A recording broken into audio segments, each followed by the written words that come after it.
bem, meus queridos e queridas? Estamos mais uma vez iniciando a nova quaresma, e a quaresma é o iniciar para a Páscoa, não é isso? Na realidade, celebramos a quaresma, somos convocados e introduzidos no tempo de penitência. Todavia, o nosso foco é a Páscoa. Para chegarmos lá, nesse encontro verdadeiro com Cristo, devemos trilhar um caminho. Então a quaresma é essa abertura, é esse caminho que devemos trilhar. E hoje, de forma especial, nós estamos lendo na primeira leitura um profeta que raramente nós escutamos na liturgia, o profeta Joel. Muito bem, o profeta Joel, que não diferente dos outros, vem fazer um forte apelo à conversão, visto que a quaresma é tempo de conversão, tempo próprio para examinar o nosso coração, examinar a nossa mente, examinar a nossa vida e nos colocar diante de Deus. Diante de Deus, não só eu e ele, mas também diante de Deus que está presente no meio de nós, está presente no próximo, né? Então o profeta, ele vem pedir esta conversão. E ele fala também, deixa bem claro o profeta Joel, que não basta a conversão expressa no simples, ou mero, melhor dizendo, um mero ritual religioso. Se este ritual religioso não surtir, se eu não fizer surtir o efeito desse ritual religioso em mim, a oração está capengando, está falsa. É oração falsa. Então, temos que ter uma expressão externa do nosso ato de penitência. Todavia, este ato de penitência tem que ser verdadeiro. Tem que ser verdadeiro. Não basta o ato religioso, não é?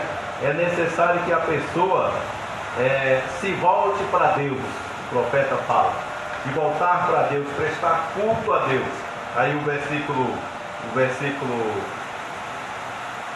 deixa bem claro, né? Se voltar para Deus, o versículo 16, né? Versículo 16 da primeira leitura, o profeta Joel. E é até interessante a gente ver esta profeta Joel, há séculos e séculos, muito antes de Jesus Cristo. E aqui é uma orientação religiosa judaica, certo? Esses atos de penitência, iniciar com o nosso diálogo com Deus. Tá? Veja só o versículo 16: congregai o povo, reunir o povo, realizar cerimônias de culto, ato religioso, tá? Reunir os anciãos eram os sacerdotes, né? E juntai crianças lactantes, né?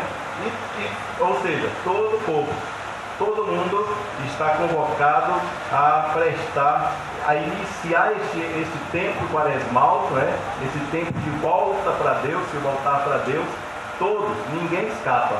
Inclusive tem alguns livros do Antigo Testamento, né?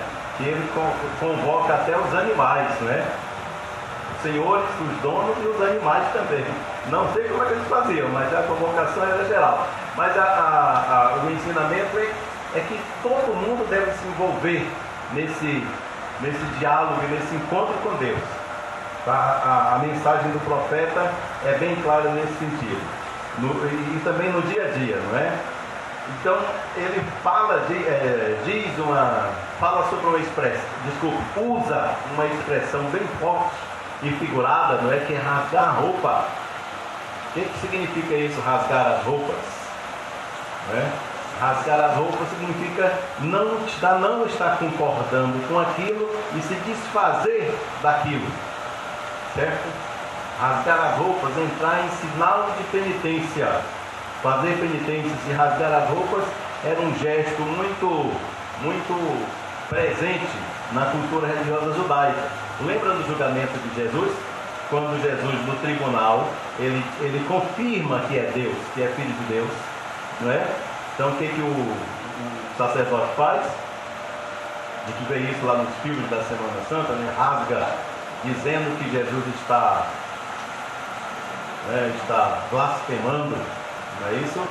Mal sabe ele que é a verdade, né? Jesus Cristo é a verdade. Mas então, é só para a gente lembrar do momento bíblico desse gesto aí, né? Então, a convocação do profeta, ele pede então, para que esse gesto não seja externo, só externo. Não rasguem a roupa, rasguem o quê? O coração. O coração aqui, é lógico, também é figurado, é o sentimento que move a pessoa, certo? Sentimento que move a pessoa, sentimento de penitência, logicamente o sentimento de caridade para com o outro, para com o próximo, para com o irmão. Então, são símbolos importantes. Aqui na segunda leitura, Paulo, ele nos diz que nós somos como que embaixadores de Deus. Quem faz a leitura à primeira vista, acha, nossa, como São Paulo é aí, como é que chama? Tem um orgulho negativo de dizer que é embaixador de Deus. Não. A expressão de Paulo é um gesto de humildade muito grande. Por quê? Porque quando ele diz, nós somos embaixadores de Deus, ele não está querendo se colocar como orgulho negativo nesse sentido, mas ele está chamando para si a responsabilidade, tá? Nós somos embaixadores de Deus, dizendo, pois somos os primeiros a dar o exemplo. Ele está chamando para si a responsabilidade. Veja só, ele nos diz que nós, como embaixadores de Deus, age por meio de nós. Deus age por meio de nós. Nós somos os seus colaboradores na missão de tornar esse mundo melhor. Está vendo? Então ele puxa a responsabilidade. Assim, quem é sacerdote, quem é embaixador de Deus, e isto, diga-se de todo mundo, não é só o Papa, não é só o Bispo, não é só o sacerdote, mas todo batizado deve tomar essa responsabilidade para si, não é? Deve ser um testemunho de fé. Paulo, ele encoraja a comunidade colocando dessa forma, não é? E Jesus também no Evangelho. Jesus apresenta aqui, então, como devemos ser introduzidos neste tempo bom, neste tempo importante, neste tempo de penitência, através de 3 práticas principais. Então, a gente já percebe que já é da cultura judaica, como vimos com o profeta, não é? E Jesus também o pratica exatamente porque ele é um excelente e perfeito judeu religioso. Jesus é religioso, certo? Não falta no tempo. Ele tem consciência disso, tem prática disso. Então, esta é uma cultura religiosa prática judaica que Jesus ele introduz no cristianismo, a partir dele, né? Ele é o cristão verdadeiro. A partir de Jesus, então, os cristãos se estabelecem no mundo. Não é isso? Então, na prática religiosa de quê? Quais são as 3 práticas religiosas próprias da quaresma? Oração, jejum e abstinência, né? E abstinência, muito bem. A caridade, né? A caridade está aí, a esmola, né? Dar esmolas, primeiro. A esmola, que representa a caridade, significa a esmola. Eu não estou pensando só em mim, não é uma reflexão que eu faço, e é o partilho também com o outro, certo? Não é um ato penitencial que eu faço só por mim mesmo, mas eu partilho com o outro, a esmola. A outra é a oração. A oração é mais pessoal, é a minha comunhão com Deus, que não pode ser só eu e Deus. Daí então a esmola, não é? A caridade. A caridade. Esta relação ela tem que passar pelo próximo também. O jejum sim. O jejum ele é mais introspectivo. O jejum é mais pessoal. O jejum são as renúncias, não é? O jejum nos confronta diante de si próprio, não é? Nos convida a renunciar a algo que nós consideramos tão importante, mas em favor de penitência, sacrificar-se por aquilo, deixar aquilo de lado que você acha tão importante, não é? Ao mesmo tempo me faz entrar em comunhão com o outro. Por quê? Porque aquilo que eu faço jejum, certamente alguém estará precisando. É assim que a gente dá sentido também ao nosso jejum. A gente não pode ter o jejum simplesmente, eu não vou comer nada, porque a lei religiosa pede isso, tá, mas você tem que dar sentido a isso. É o profeta que está cobrando isso aí. Os nossos atos religiosos não podem ser mero ato religioso, não, você tem que dar sentido. Então o jejum, se a gente faz jejum de alguma coisa, aquilo dali que você está jejuando, alguém pode estar com necessidade daquilo. Daí então a partilha, a fraternidade está aí bem ligado ao ato de jejuar também. Bem ligado ao ato de jejuar. Então, esmola, oração e jejum, eles devem permear a vida do cristão. Tá? Este exercício é um exercício importante. Aliás, que nós sempre lembramos que a quaresma é o quê? A quaresma é uma única e grande oração. É um único e grande retiro, tá? É um grande retiro de 40 dias. Um retiro que necessariamente você não precisa estar trancado num convento, trancado numa casa de retiro. Você vai se esforçar para fortalecer a sua vida espiritual no dia a dia. Sem deixar suas atividades diárias, você é convidado a estar fazendo esse grande retiro, né? Aí nós temos várias maneiras de estar em comunhão com Deus, no sentido de estar em contato com a sua palavra. A gente não pode, durante a quaresma, reduzir o nosso tempo somente à missa dominical, somente às missas da quaresma, dia de domingo, não. O nosso contato tem que ser diário com a palavra de Deus, tá? O que não é difícil, não é difícil. Nós não temos acesso hoje em dia com a palavra de Deus somente na missa, né? Nós temos aí o que? Rádio. Quantas TVs religiosas nós temos? Canção Nova, Rede Vida, Aparecida, olha só, Vindo Pai Eterno, não é isso? E a internet, ao invés de estar vendo coisinha bobinha, então palavra de Deus mesmo. Acesse a palavra de Deus e a própria Bíblia em casa, certo? Então nós somos convocados na quaresma a fazer esse grande retiro. A igreja entende que é um grande retiro, tanto é que para a gente não se perder nessa caminhada, a quaresma, essa caminhada para a Páscoa, né, oferece então os temas e os lemas da campanha da fraternidade. Qual é mesmo desse ano?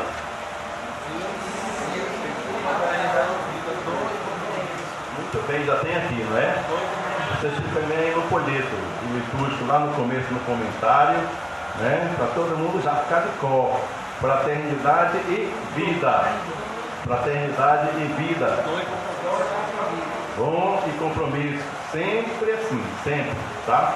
E a palavra de Deus que nos ajuda. O centro desta palavra que move o tema, tem aí o lema, viu, sentiu compaixão e cuidou dele. Onde é que nós vemos essa história? Ao bom samaritano. Bom samaritano. Excelente história para a gente se colocar ali como tal, como bom samaritano e ver, sentir a dor, sensibilizar-se com aquele camarada, aquela pessoa que está com aquela determinada situação de sofrimento, né? Ter compaixão significa isso. Compadecer significa estar, sentir com o outro, certo? E, por fim, cuidar, dar um passo adiante, ir adiante. Tá vendo? Então, todo ano a igreja ela entende que a quaresma é um grande retiro. Então, quem é católico não pode reduzir a nossa quaresma somente às missas dominicais. A partir de hoje, né? A partir de hoje, nós temos um compromisso diário com a palavra de Deus. Quem já faz isso todo o ano inteiro, beleza, não vai ter dificuldade. Mas quem não faz, comece a fazer a partir de hoje. Amanhã cedinho, qualquer uma hora do dia, tente acessar o Evangelho de qualquer forma, que é para você estar vivendo esse retiro. Tá? Quaresma e esse grande retiro. As outras formas, nós vamos explorar mais ainda, à medida que a liturgia durante os domingos da quaresma, né, a campanha da fraternidade. Sempre vai ter um link, uma ligação né, em contato com a campanha da fraternidade dos dias dominicais. O que importa é nós começarmos bem agora esta quaresma, tá? A partir de hoje. O bom cristão começou desde cedo de manhã, né? Não vai esperar para começar agora de noite, não. Tem que ficar marcado o dia todo com as cinzas. Então as cinzas são exatamente isso, esta marca externa do nosso ato de penitência. É dizer para todo mundo: eu sou católico, graças a Deus. Eu não sou nada diante de Deus. Ser cinza, lembrar que é pó, lembrar que diante de Deus você não é nada. É um gesto de humildade, lembrando sempre que nós devemos obedecer a palavra do profeta Joel hoje. Não pode ser simplesmente uma coisa externa, ela tem que vir do rasgar o coração. Significa isso, colocar isto como realmente deve ser, não simplesmente sair por aí se exibindo, como fala aí no Evangelho todinho, né? Rezar de pé para todo mundo ver. Você já recebeu a sua recompensa. Os três atos aqui do Evangelho, Jesus diz: ó, já recebeu a sua recompensa. Se a sua intenção era só ser visto, pronto, você já foi visto. Mas para Deus, teve algum efeito? Não. Nós aqui hoje temos que ir adiante. Não podemos fazer isso simplesmente como um ato externo, só para dizer que é católico, que é santinho, não é? De jeito nenhum. Nós temos que transformar e ir adiante, ok? Então nosso ato penitencial vamos fazer agora, com a bênção das cinzas e a recepção das cinzas. Louvado seja nosso Deus Cristo.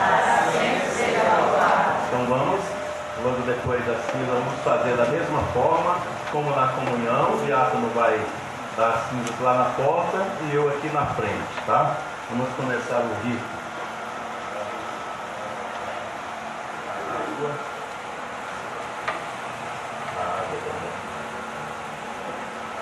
À vista de todos, nós vamos fazê-lo como está aí no folheto, tá?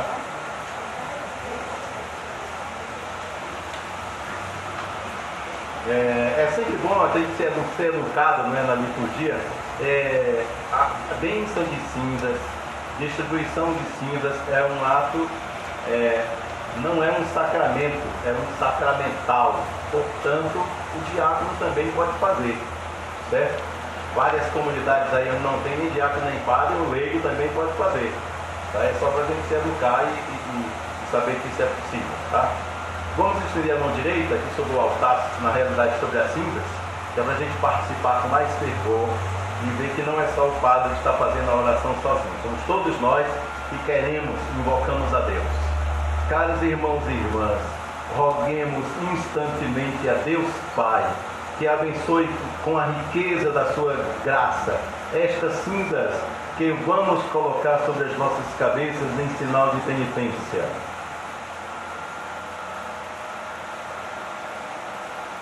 Nesse momento de silêncio, nós podemos então até colocar no altar aquilo que está me incomodando como pecado, visto que este é um momento penitencial. E que essas cinzas, depois de colocadas em nossa fronte, elas sejam uma marca e um compromisso de que eu não quero voltar mais a pecar. Ó Deus, que não quereis a morte do pecador, mas a sua conversão, escutai com bondade as nossas preces e dignai-vos abençoar estas cinzas que vamos colocar sobre as nossas cabeças, e assim, reconhecendo que somos pó e que ao pó voltaremos, consigamos, pela observância da quaresma, obter o perdão dos pecados e viver uma vida nova, à semelhança do Cristo ressuscitado. Por Cristo nosso Senhor. Amém.